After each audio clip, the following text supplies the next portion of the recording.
Hello everyone, good morning from Murshidabad. আমরা যাচ্ছি সিরাজদৌল্লার সমাধি খোশবাগ। ঘড়িতে বাজে সকাল 9টা। এই যে পাশে আমার ভাগীরথী নদী, আর এই যে আমরা এখন যাচ্ছি, এখন আমরা নদীর ওই পারে যাব। ওই পারে সাইট সিইং গুলোকে আজকে করব, করে আবার আজকে রিটার্ন বাড়িও যাব। তো ওই পারে সাইট সিইং কি আছে পুরো ভিডিও দেখতে থাকো, দেখতে পাবে। টোটো সমেত আমরা কিন্তু নদী পার করব, একটা আলাদা এক্সপিরিয়েন্স হতে চলেছে। এখান থেকে টিকিট নিতে হবে 40 টাকা, কি টোটো আর মানুষ মিলিয়ে? এখানে টোটো আর মানুষ মিলিয়ে 40 টাকা দিতে হবে। নৌকায় করে টোটো পার হবে আজকে। এই যে একটা টোটো যাচ্ছে, আর এই যে আমাদের টোটোর লাইন, আর এখানে বসে আছে জয়ন্ত দা। এইটা তো চলে গেল, আমাদের গাড়ি কখন আসবে? তাহলে গাড়ি না, নৌকা। ও ওই নৌকাটায় আমরা যাবো। এতদিন বাইক তুলতে দেখেছি, সাইকেল তুলতে দেখেছি, কিন্তু আজকে টোটো উঠতে দেখবো। আর ওই যে দূরে দেখতে পাচ্ছ, ওই ঘাটটায় আমরা যাবো। দুখানা নৌকা একসাথে এসেছে। দুটো নৌকা, অনেক বড় নৌকা কিন্তু। বাইক চালিয়েই বার করে নিল।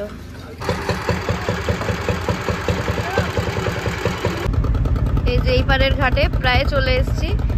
দুটো নৌকাকে জুড়ে কিন্তু একটা নৌকা। তো শাহানগর ঘাট থেকে এলাহিগঞ্জের ঘাটে এসে নামলাম। এবার আমরা যাব খোশবাগ। মিনিট 10-এর রাস্তা, চলো ওখানে পৌঁছাই। রাস্তা এরকম কংক্রিটের। এসে গেছি খোশবাগের সামনে।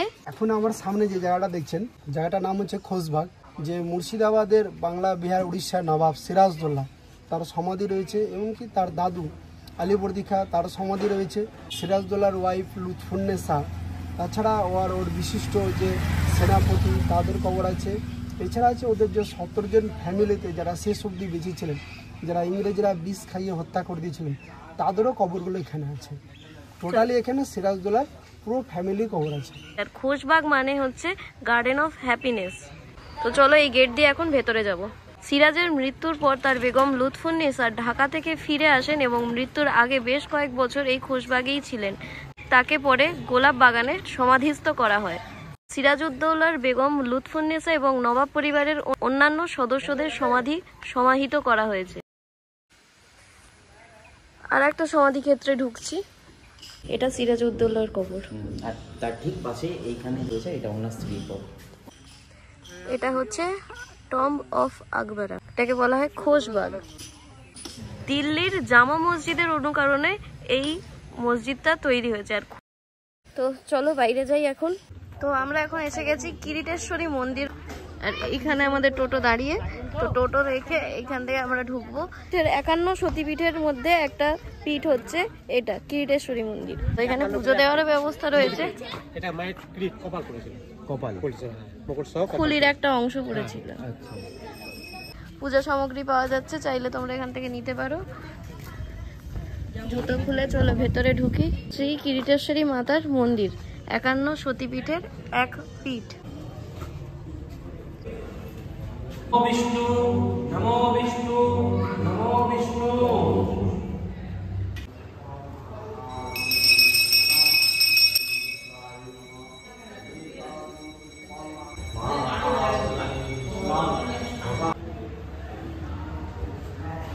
এদিকে দেখো একটা বলির জায়গা, আর ওদিকে একটা মন্দির, এদিকে একটা মন্দির।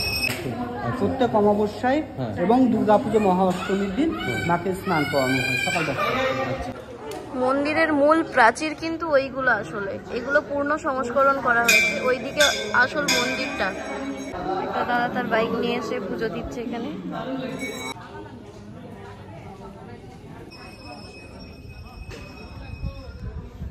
বাইরে অনেকগুলো ছোট ছোট মন্দির রয়েছে। এটা কিন্তু হলো একটা শিব মন্দির। এখানে শিবলিঙ্গ রাখা রয়েছে। এখানে অনেকগুলো ছোট ছোট আরো মন্দির রয়েছে। মূল মন্দির তো বলে অ্যাকচুয়ালি কিছু নেই, এটা তো ধ্বংসাবশেষ। পুরনো মন্দিরের ধ্বংসাবশেষ, একটা বড় বট গাছ, আর এদিকে হচ্ছে পুনঃসংস্করণ। আবার কিরিটেশ্বরী মায়ের মন্দির করা হয়েছে। বহু পুরনো একটা শিব মন্দির দেখতে পেলাম। তো প্রথমে এই মন্দিরটা ছিল, তারপরে বটগাছ হয়েছে, আর মন্দিরটার প্রায় ভগ্নপ্রায় অবস্থা। কিছু শিকড় বাকড় কেটে এখনো ভেতরে শিবলিঙ্গ এখনো রয়েছে। শিকড়গুলো দেখো কি মোটা মোটা, খুব অপূর্ব লাগে এগুলো দেখতে। আর একটুখানি এগিয়েছে, মোটামুটি 1 কিলোমিটার মতো লাগলো টোটোয় করে এলাম। পৌঁছেছি শ্রী শ্রী কিরিটেশ্বরী মাতার গুপ্ত মন্দির। হবে। আর এই পাশে শিবলিঙ্গ রয়েছে, শিব মন্দির রয়েছে। চলো ভেতরে বলির জায়গা। এই হচ্ছে মোট মন্দির। আরো 10-15 মিনিট রাস্তা চলার পর আমরা এলাম এখন জগৎবন্ধু ধাম। এটা হচ্ছে মেন গেট।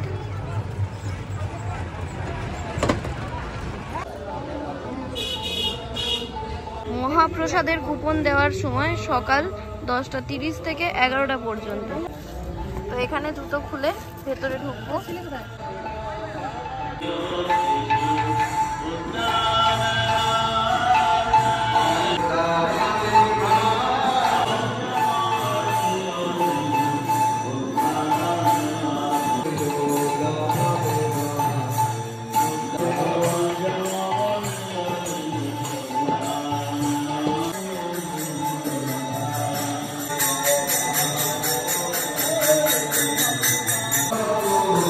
গেট বন্ধ রয়েছে, এখন কীর্তন চলছে, তাই জন্য প্রভুর ছবি বা মূর্তি কিছু দেখতে পেলাম না। তো এখন দেরি করা যাবে না, কলকাতা ফিরতে হবে, তো তাড়াতাড়ি করছি।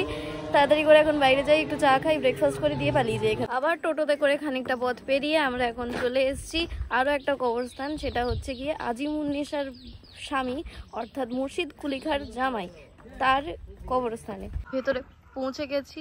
টম্ব অফ সুজাউদ্দিন খান। এখানে একটা গেট রয়েছে, ওদিকে একটা মসজিদ রয়েছে। এই হচ্ছে নবাবের কবর, এই হচ্ছে সুজাউদ্দিন খানের কবর। এই কবরস্থানকে ঘিরে চারিদিকে বিরাট একটা বাগান করা রয়েছে। তো চলো আমরা এখন আবার বেরিয়ে যাব। এলাহিগঞ্জের ঘাটে আবার আমরা পৌঁছে গেছি। টোটোরও লাইন পড়ে গেছে, আবার একটা নৌকা এলে আমরা যাব। এই পারে স্পট ভিজিট শেষ, কিন্তু বাকি রয়েছে এখনো আমাদের। কি জানো কিটা বাকি? হাজারদুয়ারি। খিদে পেয়েছে তো মনে থাকছে না, আগে খাই তারপর কথা বলছি, না এতে পুরোটাই ভুলে যাবো। এখন খিদে পেয়েছে না? আমি মাচায় উঠেছি, একটু দেখাও সবাইকে। এটা একটা বাঁশের মাচা। ওই নৌকাটায় আবার সুইফট ডিজায়ার উঠে পড়েছে। ওরে ওরে আলাদা। আবার চলে এসেছি ত্রিপলি গেট, হোটেল রাজলক্ষ্মী। চলে এসেছি খেতে, মিল এসে গেছে। এখানে মিল সিস্টেম, এর সঙ্গে এক্সট্রা করে মাছ বা যা কিছু নিতে পারি। ভাত, আলু ভাজা, একটা ঝুড়ো আলু ভাজা, একটা তরকারি, একটা আলু পটল তরকারি, একটা ডাল, আর আমার জন্য একটা মাছ। দাদা ভেজ, তাই জন্য দাদার অনলি ভেজ থালি। ভেজ থালি 80 টাকা, আর মাছের জন্য এক্সট্রা 40 টাকা দিতে হবে। আরও একটা দই নিলাম, এটা এনাদেরই এখানে বানানো, এটার দাম 20 টাকা। আজকে দুপুরের খাবার হোটেল রাজলক্ষ্মী থেকে করে আমরা এবার চলেছি Hazarduari palace. At last but not the least, আমরা সবার শেষে ঘুরছি হাজারদুয়ারি প্যালেস, যেটা দেখার জন্য লক্ষ লক্ষ মানুষ পুরো বাংলা থেকে বাংলার বাইরে থেকেও এখানে আসে। আমরা এই প্যালেস দেখে আজকেই কলকাতা ব্যাক করব। পুরাতন বাংলার রাজধানী ছিল কিন্তু মুর্শিদাবাদ। হাজারদুয়ারি প্যালেসের টিকিট পেয়ে গেছি, এন্ট্রি টিকিট 25 টাকা। এই হচ্ছে টিকিট ঘর, আর এইদিকে হচ্ছে প্যালেস। ভেতরে যাব, টিকিট নিয়ে নিয়েছি দুজনের। এই যে আমার সামনে হলুদ গম্বুজটা দেখছো, এটা হচ্ছে ঘড়ি ঘর। পিছনেই রয়েছে ইমামবাড়া। তো ইমামবাড়া মহরমের সময় মাত্র 10 দিনের জন্যই খোলা হয়, বছরে ওই একবারই খোলা হয়, তারপর তাছাড়া সারা বছর বন্ধই থাকে।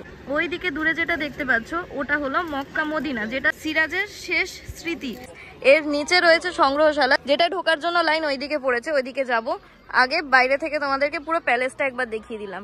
ওইদিকে আরেকটা যেটা দেখতে পাচ্ছ এটা হচ্ছে হলুদ বাড়ি। তো দরজায় যে সিংহটাকে দেখছো, এটা প্রমাণ দেয় যে এটা ব্রিটিশ আমলে তৈরি। তো এই ক্ষেত্রে বলে রাখি, সকাল 9টা থেকে বিকেল 4:30 অবধি কিন্তু এখানে ঢোকা যায়। মানে হাজারদুয়ারি প্যালেস খোলা থাকে সকাল 9টা থেকে বিকেল 4:30 অবধি। এটা হলো সংগ্রহশালার গেট, এখানে মোবাইল নিয়ে ঢোকা যাবে না, মোবাইল বন্ধ করে ভেতরে ঢুকতে হবে। আমি এখন দাঁড়িয়ে রয়েছি মক্কা মদিনার সামনে। তার মায়ের ইচ্ছা অনুসারে সিরাজ শেষ বেলা এটা তৈরি করেছিল। আমার সামনে যে কামানটাকে দেখতে পাচ্ছ, এর নাম বাচ্চা তোপ কামান। এটা ভাগীরথী নদী থেকে পাওয়া গিয়েছিল। এর মধ্যে যখন বারুদ ভরে টেস্টিং করা হয়েছিল, তখন আশেপাশে যত গর্ভবতী মহিলা ছিল তাদের সবার গর্ভপাত হয়ে যায়। তার থেকে এর নাম হয়েছে বাচ্চা তোপ কামান। এর ওজন প্রায় 7,500 কিলো। তো এই প্যালেসটার মধ্যে, তো এর ভেতরে যখন ঢুকেছিলাম মিউজিয়াম দেখতে, তখন না এক দরজা দিয়ে ঢুকছি, অন্য দরজা দিয়ে বেরোচ্ছি, কিন্তু আমার মনে হচ্ছে না একই দরজা, সব দরজা যেন দেখতে সেম সেম। তো এই জন্যই এটার নাম হয়েছে হাজারদুয়ারি। এখানে আসল বা নকল সব মিলিয়ে 1000খানা দরজা রয়েছে। এই হলো সেই হাজারদুয়ারি প্যালেস। আর এদিকে ইমামবাড়া। ভেতরে মিউজিয়ামে আমি গেছিলাম। এবার বলি মিউজিয়ামে আমি কি কি দেখলাম। পুরোনো দিনের রূপোর কাজ করা কিছু অস্ত্রশস্ত্র, কিছু আসবাবপত্র, কিছু ফুলদানি, ব্রোঞ্জের কাজ করা ফুলদানি, এছাড়া রয়েছে পুরোনো দিনের জামা কাপড়, এছাড়া অয়েল পেন্টিং, বিরাট বড় বড় অয়েল পেন্টিং রয়েছে। ভেতরে রয়েছে আরো কিছু অস্ত্রশস্ত্র, সেই সময় যুদ্ধের সময় যা যা অস্ত্র ব্যবহার করা হতো, পালকিগুলো, হাতির দাঁতের পালকি দেখলাম, আরো অনেক কিছু দেখলাম, রূপোর কয়েন দেখলাম, বাদ্যযন্ত্র অনেক কিছু দেখলাম, যেগুলো আমরা তো ভিডিওতে দেখাতে পারলাম না, কারণ ভিডিওগ্রাফি বা ফোন বা কোনো কিছু ওর ভেতরে অ্যালাউড নয়। মানে আমার দেখা সব থেকে সুন্দর মিউজিয়াম এইটা ছিল। যারা যারা এখানে আসবে ইমামবাড়া, যারা যারা হাজারদুয়ারি আসবে কিন্তু এই প্যালেসের মিউজিয়ামে ঢুকবে না, তারা তারা মিস করবে। এটাকে কি বলা হয়? জারাদ মসজিদ। হ্যাঁ, এইটা এই যে হলুদ বাড়িটা তোমরা যেটা দেখতে পাচ্ছ, এটা সিরাজউদ্দৌলা তার দাদু যখন মসনদে বসেছিল তখন কিন্তু এই মসজিদটা বানিয়েছিল। এই মসজিদটার নাম হচ্ছে জারাদ মসজিদ বা হলুদ বাড়ি। হলুদ বাড়ি কেন? তার কারণ হচ্ছে হলুদ রং করা। কেন হলুদ রং করা সেটা জানা নেই। ত্রিপলি গেট থেকে এবার সোজা হেঁটে ঢুকে যাবো আমাদের হোটেলের দিকে। বেশ এক্সস্টেড লাগছে, চলো পালাই। যে হোটেলে ছিলাম তার ফোন নাম্বারটা দিয়ে দিলাম, দরকার হলে তোমরা এখানে থাকতে পারো। এসে গেছি মতিঝিলের সামনে। হাজারদুয়ারি থেকে এই অবধি মোটামুটি ওই কিলোমিটার 4 লাগলো। তো বাইকে করে এলাম, ওখানে পার্কিংটা করে এবারে মতিঝিলে ঢুকবো। এই আমার সামনে মতিঝিল। এখন বাজে ঘড়িতে দুপুর 3টে। টিকিট বানিয়ে নিচ্ছি। এই হচ্ছে টিকিট কাউন্টার। এখানে 30 টাকা করে টিকিট, দুজনের 60 টাকা। ও খোলার সময় মার্চ থেকে সেপ্টেম্বর সকাল 11টা থেকে 8টা, আর অক্টোবর থেকে ফেব্রুয়ারি 11টা থেকে 7টা। প্রবেশ মূল্য 30 টাকা। 5 বছরের নিচে মুদ্রা লাগবে না। তোমার টিকিট কই? তোমার 5 বছর হয়নি না? তাই দেখে কত লাগে? 50। ঢুকে পড়েছি ঝিলের মধ্যে। আমার কাছে ড্রোন নেই, দাদার কাছেও ড্রোন নেই, কিন্তু তবুও আমরা ড্রোন শট দেখাচ্ছি। এই দেখো, অশ্বক্ষুরাকৃতির হ্রদটাই হচ্ছে মতিঝিল, যেটার এক পাশে এখন আমরা দাঁড়িয়ে রয়েছি। পুরোটা হেঁটে ঘুরলে, পুরো পার্কটা ঘুরলে পাশ বরাবর মতিঝিল আমরা দেখতে পাবো। তো মতিঝিল কিভাবে তৈরি হলো? ভাগীরথী নদীর থেকে গঠিত এই অশ্বক্ষুরাকৃতির হ্রদকেই বলা হয় মতিঝিল, যেটা প্রায় 350 একর জায়গা জুড়ে রয়েছে। ঝিলের নাম মতিঝিল কেন হলো? কারণ এই ঝিলের থেকে গোল্ডেন কালারের পার্ল বা গোল্ডেন কালারের মুক্ত পাওয়া যেত। তো সেই নবাবী আমল থেকেই এটার নাম হয়ে রয়েছে মতিঝিল। এখান থেকে মুক্ত পাওয়া যেত, তার জন্য মুক্ত থেকে মতিঝিল। যার অবস্থা এখন এরকম পানা পুকুরে ভর্তি হয়ে রয়েছে। ওই পাশটা গেলেও ঝিল দেখতে পাবো, এই পাশটাতেও দেখতে পাবো। আর মাঝখানে চিলড্রেন্স পার্ক, এটা ওটা রাইড, অনেক কিছুর ব্যবস্থা রয়েছে, যার টিকিট মূল্য ওখানে লেখা রয়েছে। Mickey Mouse, trampoline, toy train, river bus, অনেক কিছু রয়েছে এখানে। তো বাচ্চারা কি সুন্দর খেলা করছে পার্কের মধ্যে। ছোটবেলায় খুব মজা করতাম এরকম পার্কে এসে। তো একদম ওই পারে ছিলাম, বাগানের ভেতর দিয়ে হেঁটে হেঁটে হেঁটে এপাশে এসে গেলাম। এখান থেকেও দেখো ঝিলের অবস্থা অতীব খারাপ, কচুরি পানায় ভর্তি পুরো। এই দিকটা বেশ ঠান্ডাও আছে। এখন দাঁড়িয়ে রয়েছে মীর মদন কামানের সামনে। একসময় ওলন্দাজ সরকারের পক্ষ থেকে এই বিশাল কামানটি নবাব আলীবর্দী খাঁকে উপহার দেওয়া হয়েছিল। সিরাজের বিশ্বস্ত সেনাপতি মীর মদন এই কামানটি ব্যবহার করত। আসল কামানটি রাখা রয়েছে হাজারদুয়ারি প্রাসাদের সংগ্রহশালায়। এই যে কামানটা, এটাকে বলা হয় মীর মদন কামান। ভারতের ইতিহাসের অবিস্মরণীয় পরিবর্তন সাক্ষী ও ব্রিটিশ শাসনের শৈশবস্থল মতিঝিল। মতিঝিলের ঠিক উল্টো দিকে এখানে আমাদের বাইকটা পার্কিং করা ছিল। আমি রেডি, দাদা জাস্ট বাইকটা আনবে, বেরিয়ে যাব। এখান থেকে আমরা যাব এখন পলাশী। তো পলাশী যেতে মোটামুটি একটু টাইম লাগবে।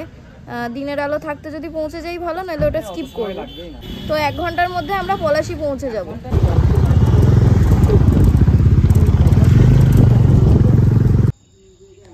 তো ফাইনালি আমি পৌঁছে গেছি এখন পলাশীতে।